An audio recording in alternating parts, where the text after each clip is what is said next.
So I'm Sara Brumfield. I'm one of the founders of FromThePage. I usually do this presentation with my partner, Ben, but his mother happens to be in the ICU today. So we're kind of playing tag team on care and things. So this won't be quite as much fun or as interactive as it is when Ben's here as well, because we have a great rapport and tendency to interrupt each other and things. So one thing to know, and that is out of date, is that we will send out a recording of this webinar and any of the resources that we mention during it. So you don't have to scramble to get things written down or anything like that. You'll be able to watch the recording and grab stuff off of that, and we'll have links to anything that we mention in the email that we send out. So what are we going to cover today? We're going to talk about what is FromThePage, our crowdsourcing platform. And really, though, we're going to talk about what we've learned over more than a decade. We're getting closer to 2 decades of running crowdsourcing projects. And those lessons apply whether you're doing kind of text document-based crowdsourcing like FromThePage does, or if you're doing mapping projects or photo identification projects or scientific crowdsourcing. All of those kind of have the same soft skills at their core because you're working with volunteers and asking them to do work for you. So we'll talk a lot about volunteers. We'll talk about selecting material and what types of materials we have found to be the best for projects. We'll talk about developing your instructions, kicking off your project, keeping your volunteers engaged, and then we'll open for questions and kind of segue into a show and tell about FromThePage and kind of how our platform works. So Ben and I run a platform for crowdsourced manuscript transcription and OCR correction and metadata creation called FromThePage. There's a lot of different crowdsourcing tasks out there, but we really focus on crowdsourcing around archival documents and special collections, really textual records. But what we've learned applies to a lot of other types of projects. So in brief, our platform allows people to see an image of a page and to transcribe the text from that page. We try to keep things as simple as possible for the users because transcribing text is hard enough. We've seen a lot of successful projects over the last years. Here's just a handful of our clients. They really range from large public and private institutions to very small house museums or historic cemeteries. So we really run projects for a breadth of institutions. So what is effective crowdsourcing? It's really a collaboration between an institution and the public. The goal is a deep public engagement with special collections and archives. So when we say deep engagement, we aren't talking about how many people, many organizations kind of interact online. So many organizations have social media presences, Instagram accounts, and that really allows them to expose their material more broadly to the public, which is wonderful, right?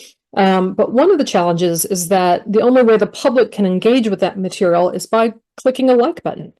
And while that's great for statistics, it's not particularly deep. It's not immersive, and it doesn't allow them to share their passion about the material and the subject matter, or about you and your institution, back with that institution. I think.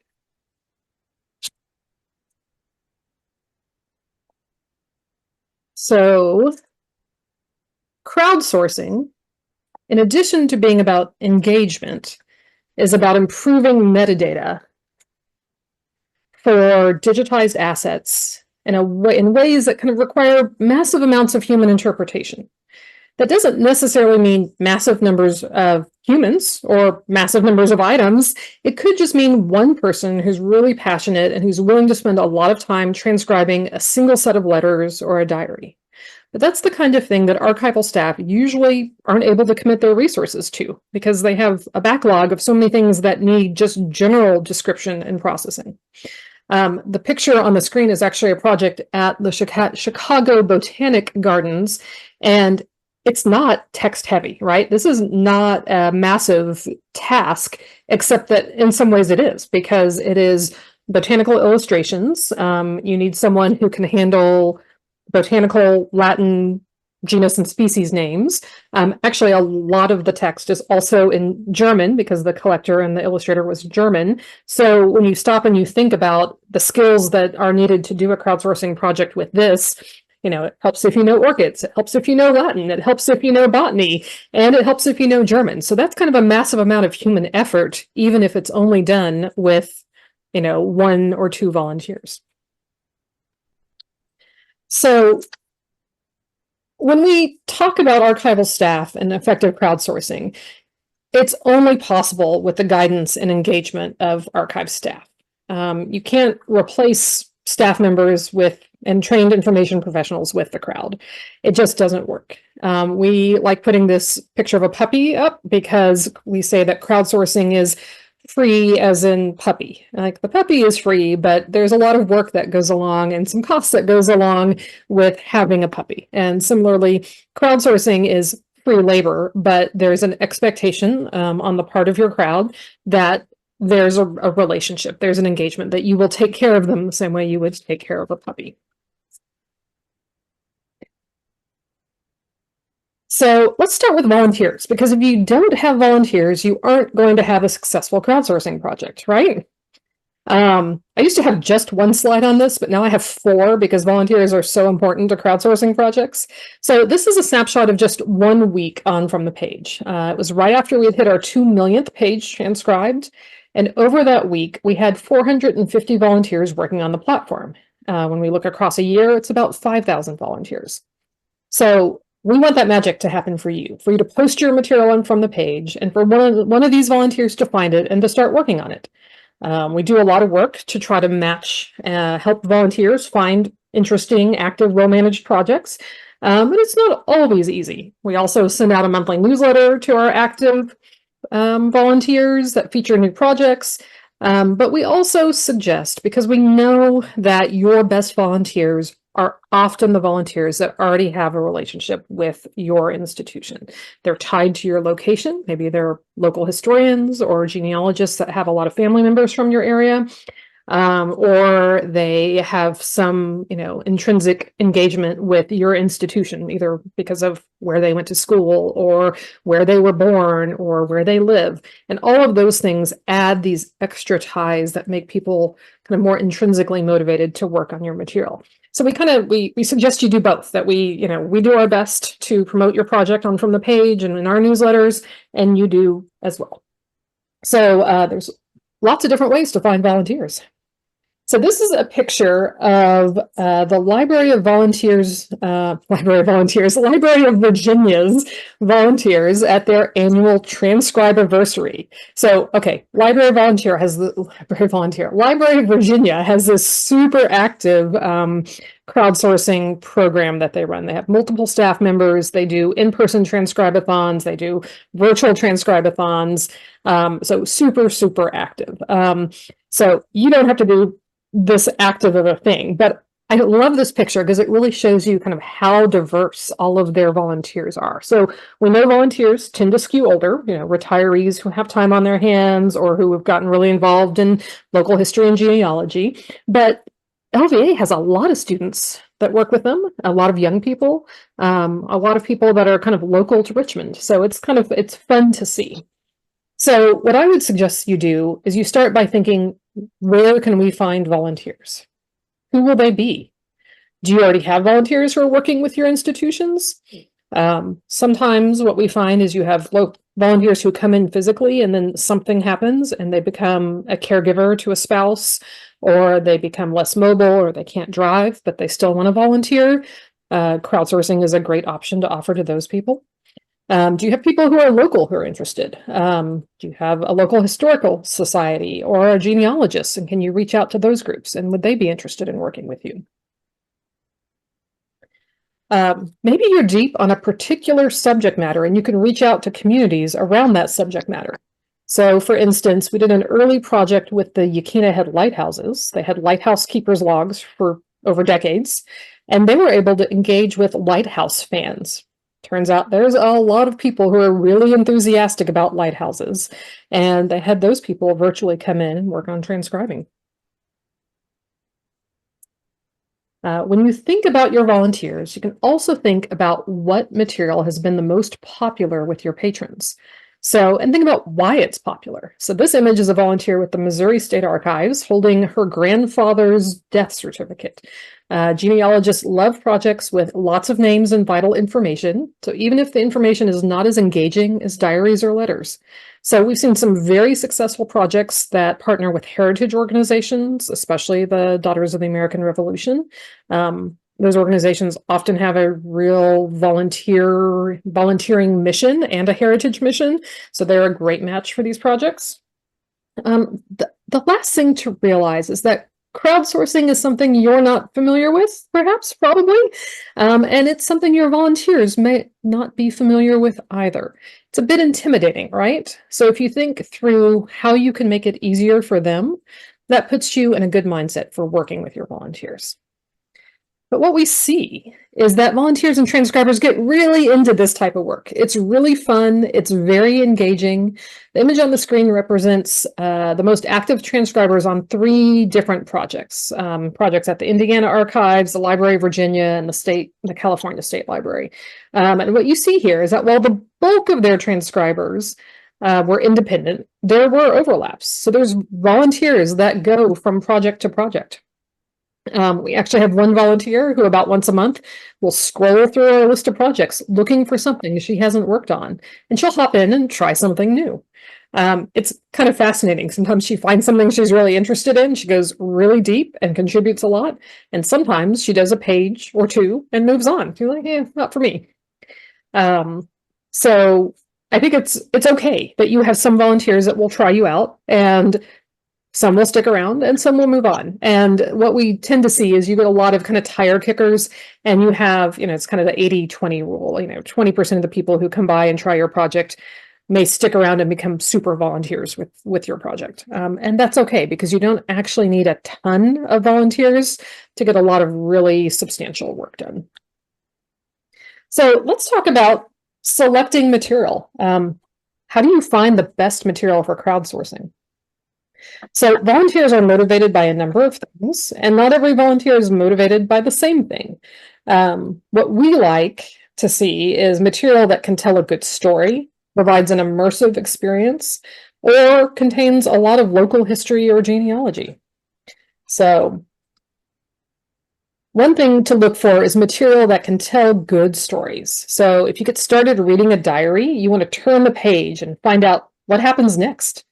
Letters and diaries provide intrinsic motivation through their narrative, right? Volunteers build a connection with the people in the story. So at the top of the slide is an email that we received on a diary transcription project that we run. And you can see, like, at the bottom, it's like, what is the matter with Josie? Julia is obviously worried about her health and so glad of other people coming to visit, right? So it turns out that Josie has what they call stomach cancer. I'm assuming, I'm going to mute whoever is talking. If you guys could, oh, here we go, mute audio. And so, this transcriber got very involved in what's going on in his family's life, even though it was 100 years ago.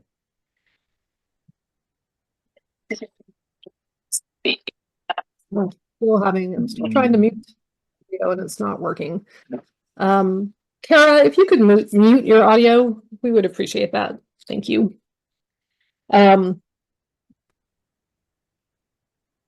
This on screen are some World War I Alabama services. So letters and diaries can provide an immersive experience, but non-narrative material can do the same thing. When the Alabama State Archives indexed the World War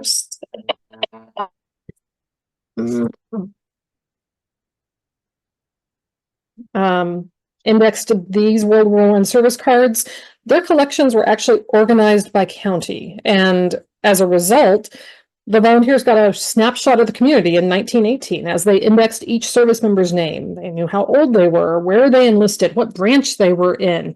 So that's immersive, but it's not immersive in the same way that a diary was in. But because they had them organized by county, people were able to volunteer on counties that they had a connection to, and they probably recognized a lot of the names, a lot of the family names, some of the people. And I think that's a really interesting and immersive experience for people too. You can also be successful with material that has a lot of local history, like the Alabama World War I service cards. But this one is an Indianapolis Public Library project that was the Indianapolis Public Schools. It was records from 1871. So these records are pretty dry, right? Lists of students, their parents, when they enrolled, when they disenrolled. But they're a genealogist's goldmine, and volunteers, especially the ones who do a lot of genealogy, understand that having a document that says this person is related to these two people is really useful and will help someone make progress on their project. So we also find that if you can give volunteers a sense of accomplishment, that's very motivating. So I think many of us are motivated by checking things off a list. So some of the World War I service card projects were super successful, in part because they only had to do, a single card at a time, and they only collected about 5 fields from each card. So a transcriber could get a whole lot of work done. We all like to get things done. That feeling of accomplishment kind of keeps us coming back for more. That particular project, the Alabama World War I service cards, went through 111,000 service cards in about 2.5 months. I think it was because their material hit so many of these points, and because the archivist who was running the project had great relationships with their local genealogy and history organizations.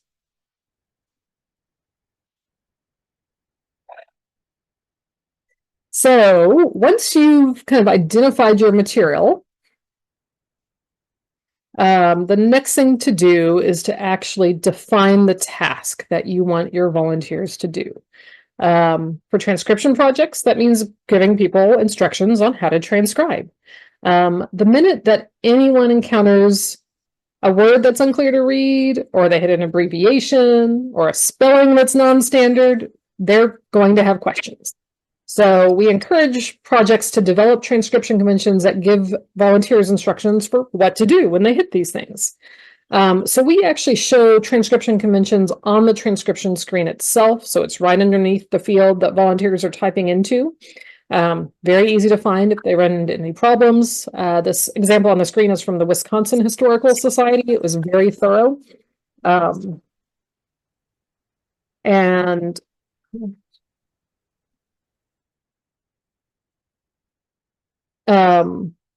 One of the things that we recommend is that you transcribe a couple of example cards, and pages, upload those in a separate section, and then you can link to them, because people will go try to figure out what you want. How did they do this? Maybe before they read instructions or before they ask questions. And it maybe covers things that aren't covered by your transcription conventions. And as you work through projects and answer questions, you can actually iterate and change your transcription conventions and improve them. And if you find people aren't doing things the way you thought you wanted them to be done, maybe you add a section about that. So it's very easy to change. It's also good is, as you're developing these transcription conventions, if you grab a couple of staff or volunteers you have great relationships with and just ask them to work through a page, kind of watch them do that and figure out where they're running into problems, what questions they're asking, and incorporate that into your transcription conventions.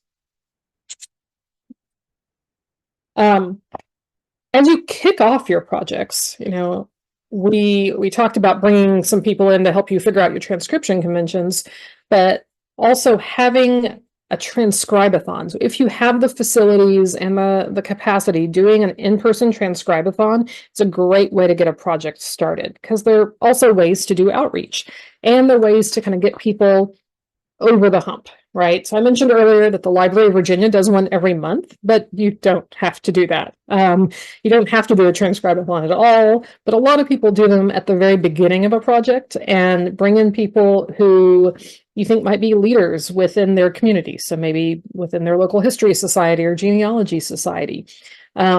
lets you give some hands-on instruction. It gets people over the hump and the discomfort of, what am I doing here? Is this good enough?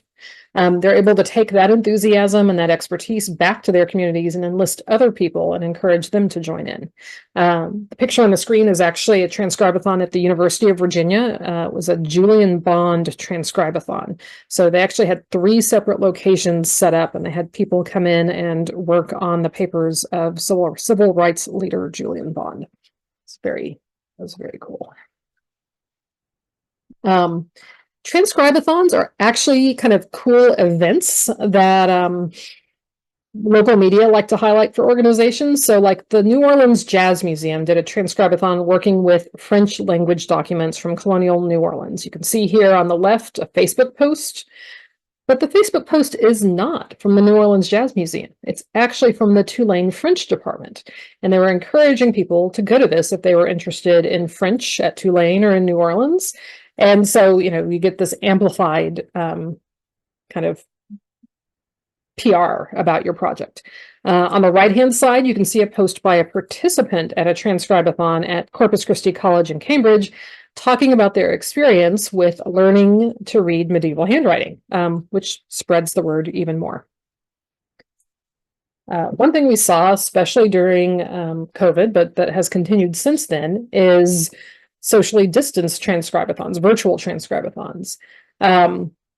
It's a little bit harder because you've got, you got to get people on Zoom and you have to help them coach them through from the page. But this particular example that we have on screen is a transcribathon for medievalists that was actually held in conjunction with a manuscript studies conference.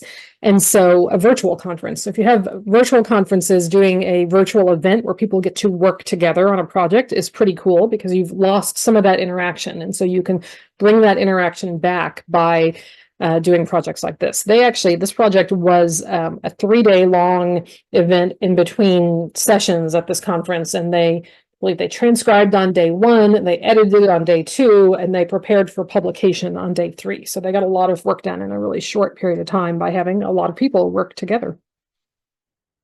So you don't have to do a transcribathon when you kick off your project. It's just one way to reach people.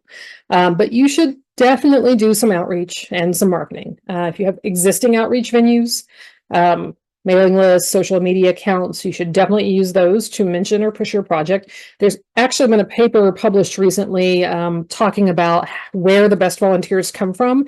And what this particular project found was their best volunteers came from their email newsletters.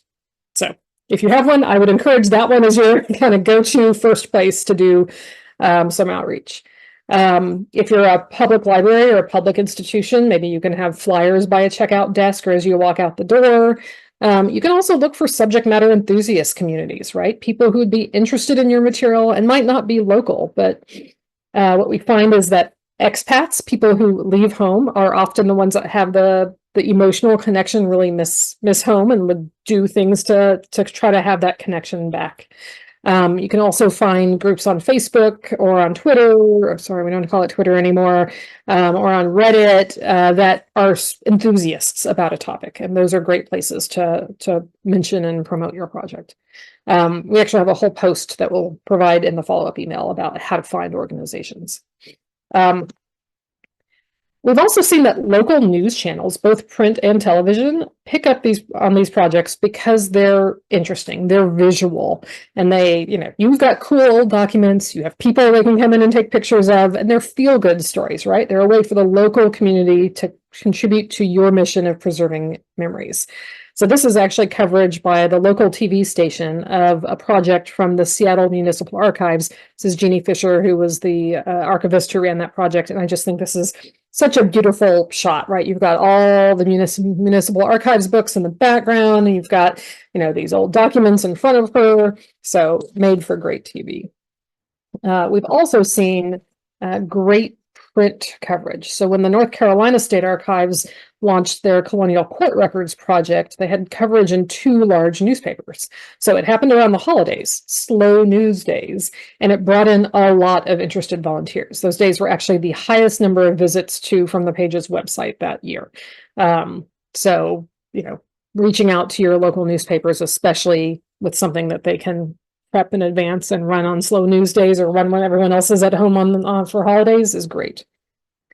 Kind of once you've kicked off your project, you want to keep your volunteers engaged. So it's not unusual for volunteers to drop by, transcribe a page, and you may never see them again.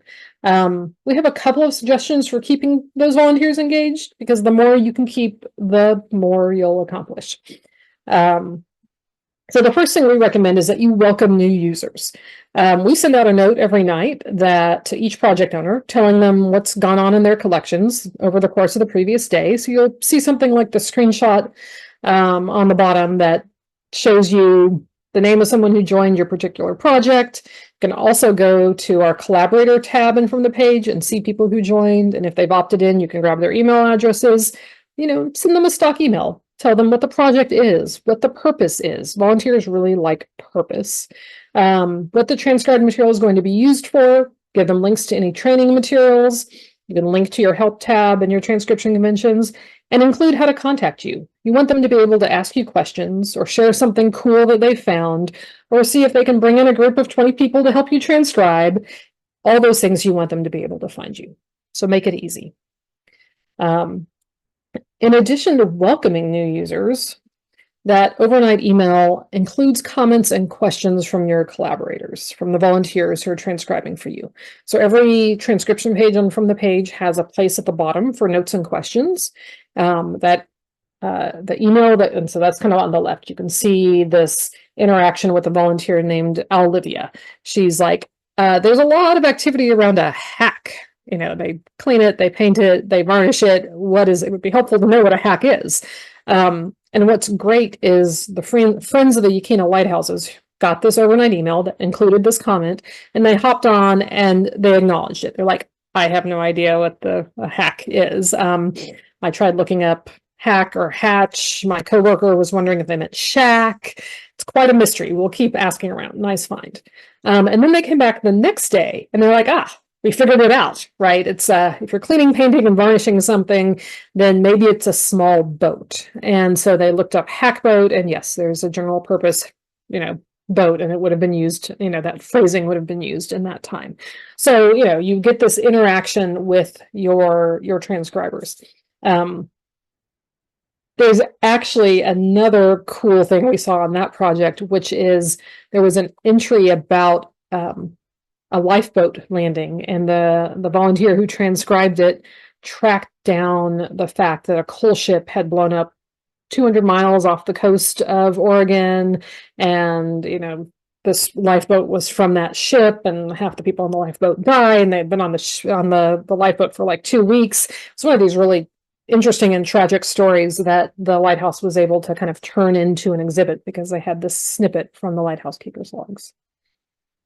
And you kind of want volunteers to point that stuff out to you because you don't necessarily notice it unless you're reading every single line.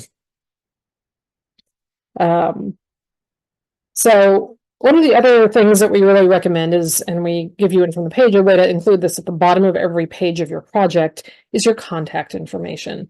This is from the LA County Library. They link to their Facebook and their social media, and that questions contact us is actually a mail to form where you can send them email if you have questions, because what we know is that some volunteers are not comfortable looking stupid in public. Many of us are not comfortable looking stupid in public. So yes, we really want to encourage people to have that interaction on the page and the notes and the comments, but some people are going to want to have a separate conversation, and including a way to contact you is one way to do it. One thing that we find is if you don't include that, then we often get like reference questions, or how do I figure out, if so-and-so is in this collection or not, sort of questions directed to us at From the Page. And I generally either forward them to the project owner or ask them to go find the project owner's contact information and use that, because I can't answer those questions, right? We also recommend that you send a newsletter. It doesn't have to be complicated. or big, or even that often. Doing something as often as you can. Ideally it would be once a month, but if you only get to it once a quarter, that's okay too. And a lot of it is kind of how fast is your project moving, and do you want it to be moving faster? What we do find is if you actively manage your project and you do all of these things, then your project gets done faster. If you don't actively manage your project, then things may still happen on it. They'll just happen in a slower way, and eventually get done, or maybe it'll get 80% done, and then you'll need to do a push with the people who've contributed, or with your staff, or with asking us to feature it in a newsletter or something like that to get the rest, to kind of get it to closure, to done. So you can pull a list of your collaborator emails from the project owner view and from the page, and you can paste them into your email client, or if you have like a fancy thing like MailChimp or a newsletter tool, you can put them there. We actually have a blog post that we'll send out that has examples of what different people will do for crowdsourcing project newsletters. So, we individually benefit by the work done by the volunteers, but the entire historical community benefits because there's this increased public awareness and appreciation for what archives and libraries and historians. Crowdsourcing invites citizens to join in that work, to give them a sense of that responsibility for the past that we all share, a direct personal connection to the people who made it, and a desire to support and protect the institutions that preserve it. So big, inspiring reason to do this too, right? So we encourage you is to just get started. This is kind of all the formal presentation we have today, but I'll definitely take questions and I'll kind of show you around from the page if you want to stick around. But if you're a little bit inspired, I encourage you to act on that inspiration. We have free trial, and you can schedule a call to get that set up with us, and we'll walk you through it. And please do. We'll have this link in the follow-up email as well. And if it doesn't work for you, that's okay. Or if now is not the right time, but you just want to understand how it works, that's okay too. We love crowdsourcing, and we want more people to do it because we think it's awesome. But try it and let's see. Okay, so I'm going to quit sharing. And I'm going to invite questions, and then kind of as we work through questions, when we're kind of done with that, I will kind of reshare and walk you through from the page. So we are a small enough group today that you are welcome to unmute yourself and ask questions, but if you're more comfortable, stick it in the chat. That's fine too.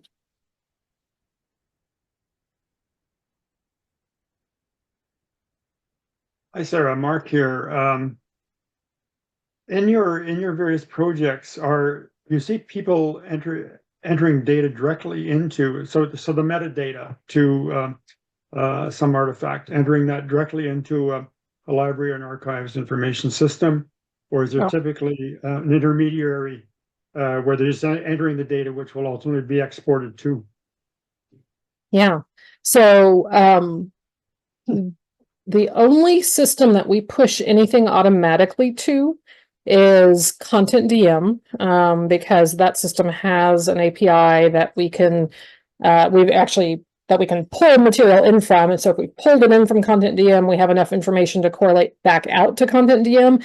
And the only piece that we push is what they call their full text search field. So we push page transcripts into full text search, and we only do it for completed documents. Transcriptions are metadata. We also do kind of metadata forms for people to describe, like we have a great dance posters project from Ohio University where volunteers describe what's going on in either dance posters or dance photographs. But all of that type of material comes out as a spreadsheet. It can also come out, we have about 20 different export formats, so I'll give you a quick overview of those in a little bit.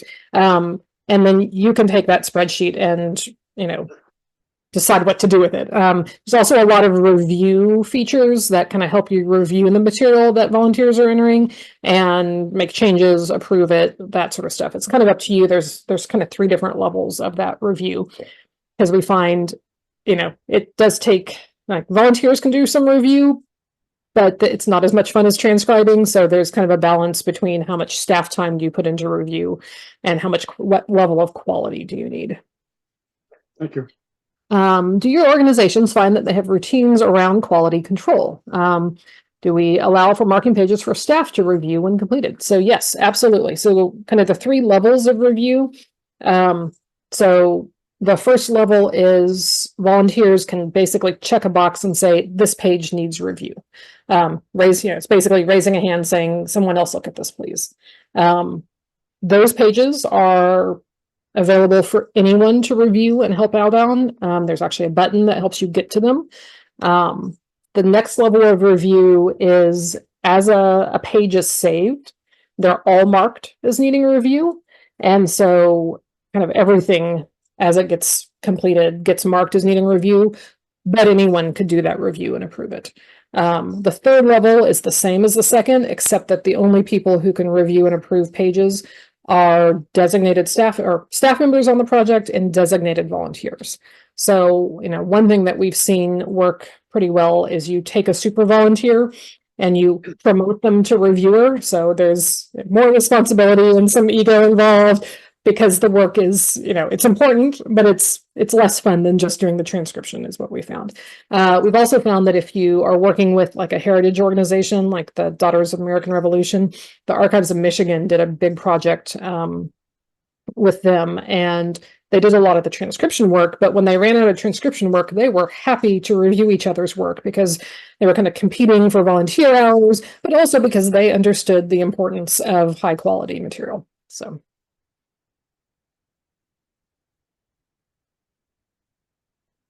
Other questions?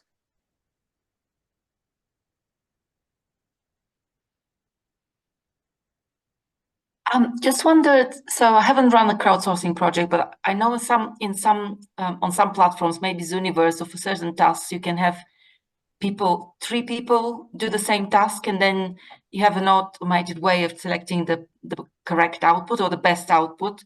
So I don't know whether the types of projects you're running, are there projects where people work on different material, or they can work on the same material and do that kind of verification? Right. I'm not sure. Right. So the projects that do that have a lot more, let's call it atomic, tiny data. So Yes. It's a lot easier to match, a single word to somebody else's single word to somebody else's single word. And what we've found is there's so much variation in text and how people transcribe it that it's very hard to pick a winner. Like you may have 2 pages that have been or a page that's been transcribed twice, and one line might be better from one person and another line might be better from someone else, but that becomes you need a human to make those decisions as well. So the approach that we take instead is very inspired by Wikipedia's collaborative knowledge creation philosophy. So anyone can transcribe a page and anyone else can come behind them and make changes or corrections. Part of what we're trying to encourage in that notes and questions section is asking for help, saying, I tried to figure out the name on line 3 and it might be this or it might be this. And then, our projects that happen to have really awesome volunteers who are very collaborative and kind of stick around and get to know each other on the platform, someone will hop in and help them figure that out. Thank you. But you can run 2 separate projects that happen to have the same material and see if you can do all the correlation and voting yourself. It just isn't, we don't find it very feasible. So. Sarah, Mark again, in the example you showed, I think it was the World War I service records. Yeah. Which were they all typed or was a mix of typed and handwritten? I don't remember whether they were all typed or handwritten. We definitely or often have a mix, especially those kind of government records. Sometimes you'll have a form that's been filled in lots of different ways, depending on who's filling it in, which county, what technology they had, or if it was a person filling it in, the same sort of thing. Typewritten material is interesting because it's easy, it's fast, people enjoy doing the work. And OCR from typewriters is still hard, and it's hard to get it out in a structured way, especially on things that are forms. There we do have some ways to kind of import OCR from, if you have that around for typewritten documents, and then use it and kind of do editing of that. But that would be a good, individual conversation to have. Have you used any robotic process automation and data extraction bots for that kind of documentation? Yeah, I'll show you when I get to the kind of the demo portion. We've been doing some work with Transcribus models for handwritten text recognition. We're doing more of that with kind of full text material. We are doing some with structured data. We've done one experiment. So a lot of, some of this is still experimental. We've done one experiment with Google Cloud Vision and structured data. That was actually a collaboration with a colleague at the US State Department who's trying to pull structured data out of consular cards. So handwritten cards that have kind of structured data about who was assigned where. And that's worked surprisingly well. And what we're trying to do is take that structured data that can come from those services and pre-fill them into, and I'm just going to go ahead and share my screen and show you what some of our kind of the structured data projects look like. Come on, Zoom. But if there are more questions, I'm happy to answer those before I. Now I got Zoom tools hanging out right where I need to be moving stuff. Do that. There we go. So being able to take structured data that may come from, say, an AI system or a handwritten text recognition system and pre-fill it into something like this for review and editing. So we'll see, right? We're excited. We're having fun playing with all of this, but we're not quite ready for that. Thank you. Yeah. So a couple more seconds for other questions, but then I'll kind of show you around from the page.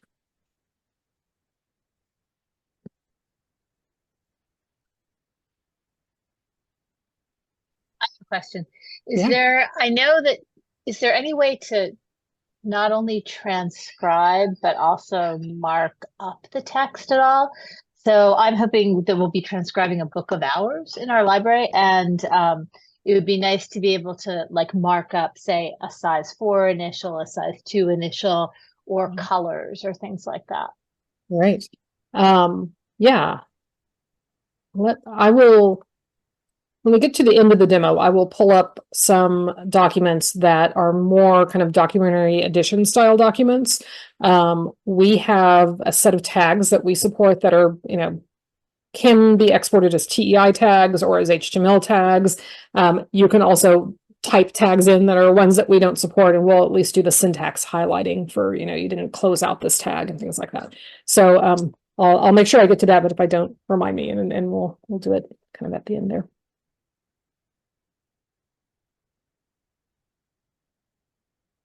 Okay, so feel free to interrupt and ask questions, but I'm gonna start showing you around from the page a little bit.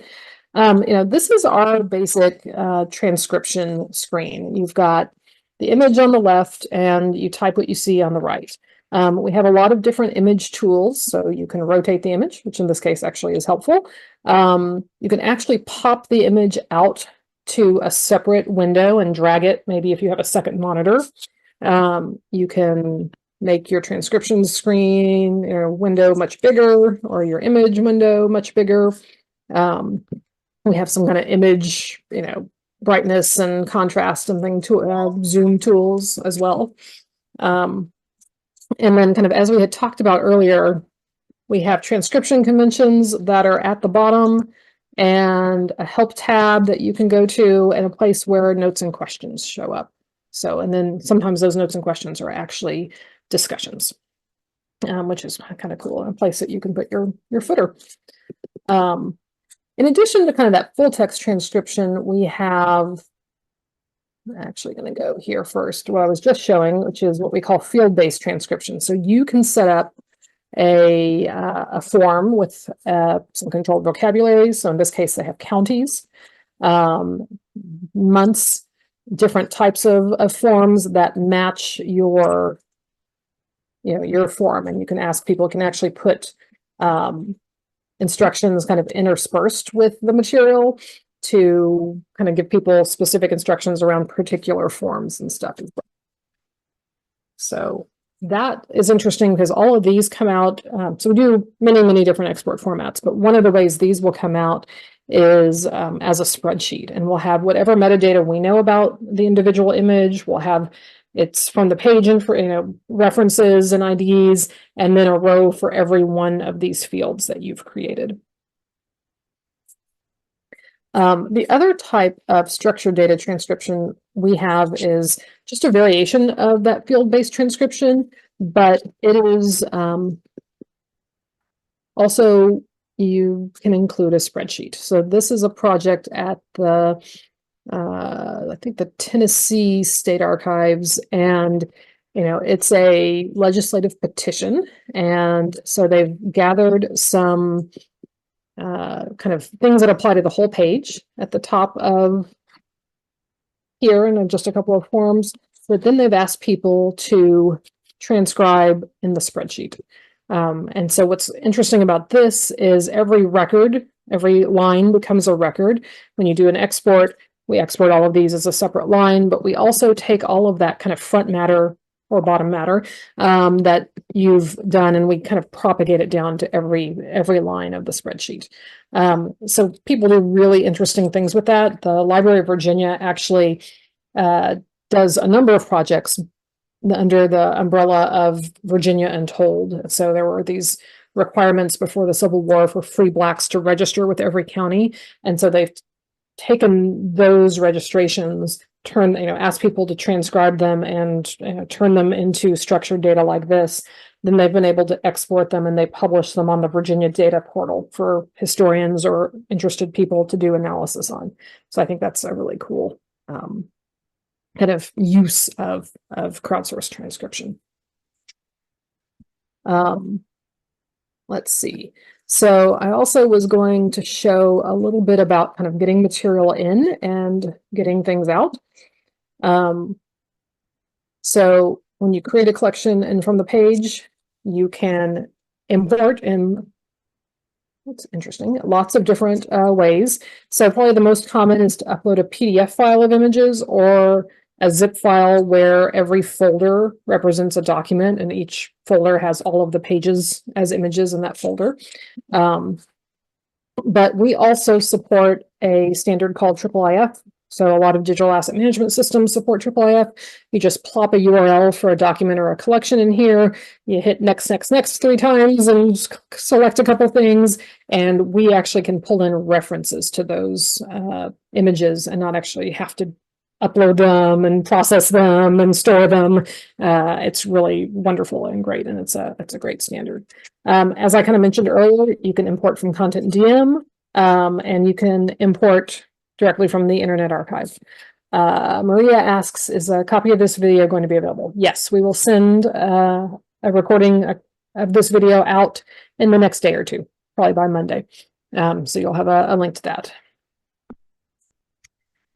In addition to adding material, go ahead. Did somebody have a question?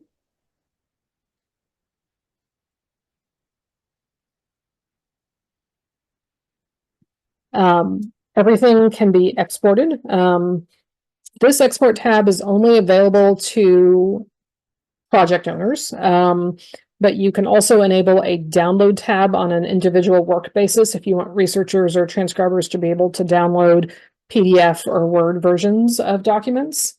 Here you can download individual documents as HTML, plain text, TEI, a IIIF manifest, Word, PDF. There are a couple more, and then you can do kind of collection level exports of everything.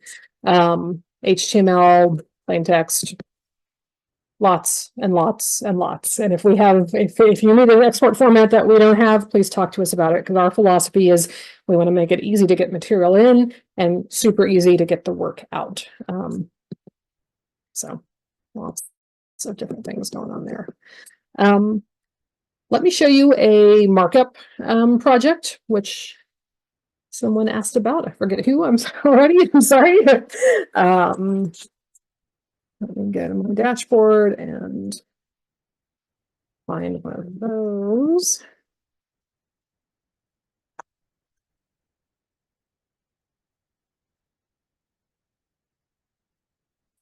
So this is a diary project that we run. I think we've got some markup here.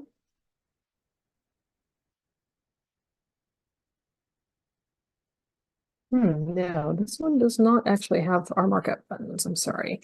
Let me bring up a different project.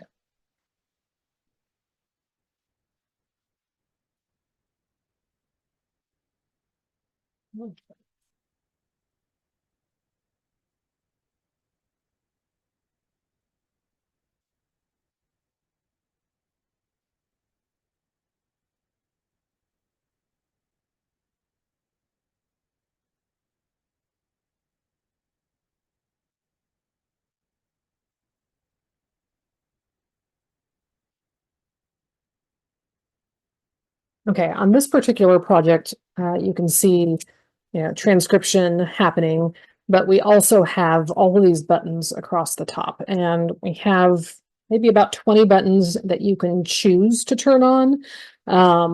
So you can, choose to do something like mark August 27th as a date, and it surrounds it with this date tag, and you can, no, not 11, 08, 27, and you can save this, and then you have a date that's marked up.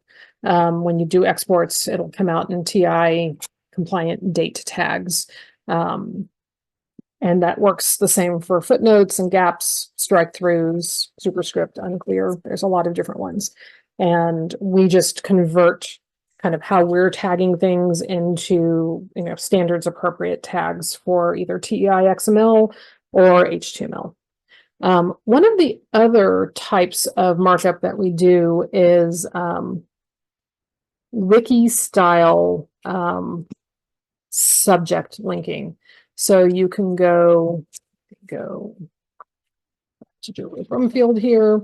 And these are things that academic projects often do. Digital edition style things will do this type of markup. Most of our government archives won't do this high level of markup, mostly because they have no place to put it. You really need to think about what your downstream systems are. Do they have places to put, transcriptions? Do they have places to put really rich transcriptions with formatting, or is it just plain text? Are you going to publish this on another site? So we definitely have some projects that do that. But, you kind of think about what's the end goal, and you probably don't want to ask volunteers to do things that you're going to have to throw away, right?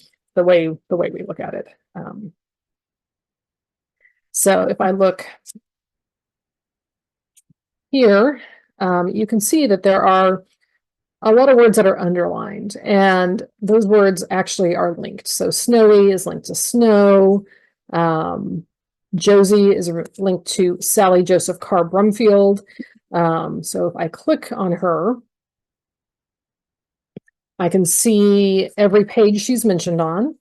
I can actually go read every page that mentions her in context. So read everything about Josie here. And how we do that is we actually use the same markup that Wikipedia does. It's called wiki links. So if we look here, the text says Josie, but we surround it with double square braces, and we put a bar in front of it, and then we give it the canonical name. So think of it as like a back of the book index, and you can pre-populate those canonical names. And you can actually start typing here and match to things that are already in the index, which is pretty cool. And we actually just got an NEH Digital Humanities Advancement Grant to go do some of this in an automated way, make suggestions on entities that ought to be marked up and match them to existing vocabularies for a given project, to suggest possible matches. So we're kind of excited about that. It's going to be fun to build. So what else can I show you? What other questions do you have? I know it's a fire hose of information.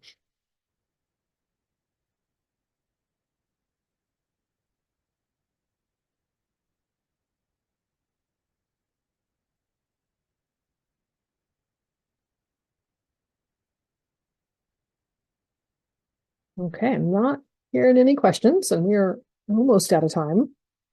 So we are always happy to get on a call and talk about specific projects, how you might configure something, what you would choose to do with a particular type of document,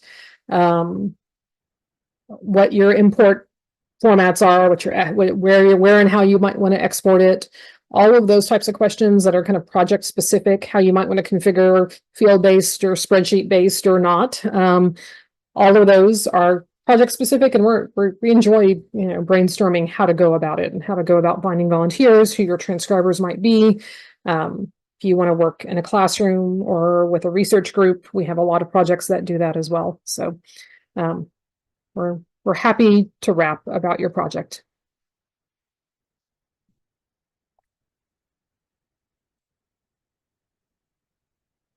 So are we, any other questions? Anything else I can do for you? I don't have any questions, but thank you so much. It's going to be super helpful as we absolutely embark on our projects and read smart. Yeah, I encourage you just to get started. 200-page free trial and just play around, see how it works for you.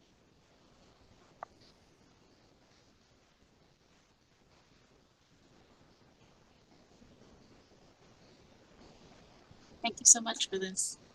Okay. Well, thank you all for coming. I really appreciate it. Thank you. Thanks a lot.